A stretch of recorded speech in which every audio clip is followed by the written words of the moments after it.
A very good evening to you and welcome to the Business Day. I'm Dwayne Burbick. The Bank of Jamaica has reduced its policy rate. The central bank, in a release today, said the rate on its 30-day certificate of deposit, which is a rate used to signal the direction it wants interest rates to go, will fall to 4.75%. It is coming down from 5%. In line with that rate reduction, the central bank says its overnight rates linked to the policy rate will also fall by 0.25 percentage points. The BOJ says the adjustment to its policy rate reflects its assessment that inflation for the current fiscal year will be within a range of 4 to 6%. In the meantime, the BOJ has also indicated that it is close to assuming supervisory oversight of credit unions. The central bank, in its report on the stability of the financial sector, said it will prepare for that role this year.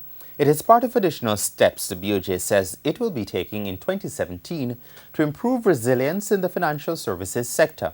Other measures to strengthen resilience include increasing the capital adequacy requirement for financial entities and creating a regime for oversight of financial holding companies.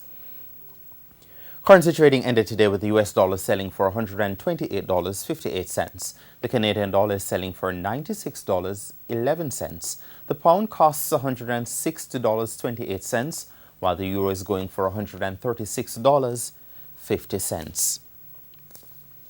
JMMB has launched a program to target women dubbed JMMB Her Wealth. The Finance House said it launched the program after analyzing research which shows women are underserved in the financial sector. The result of that, the Her Wealth solution is part of the process to empower these women, to allow them to feel financially free.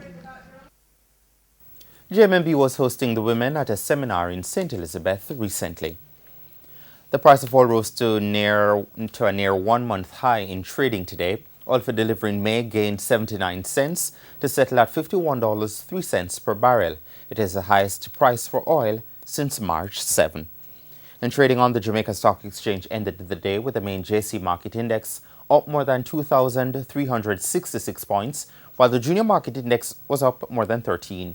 The winners of the day, they included 138 Student Living, Berger Paints, Caribbean Cream, Dolphin Cove, Jamaica Brawlers, Jetcon, the NCB Financial Group, the Scotia Group, and T-Tech. On the losing end were 1834 Investments, C2W Music, Carreras, Honeybun, the JMMB Group, Kingston Wharves, Panjam, and Supreme Ventures. And that's the Business Day. I'm Dwayne Burbick. Good evening.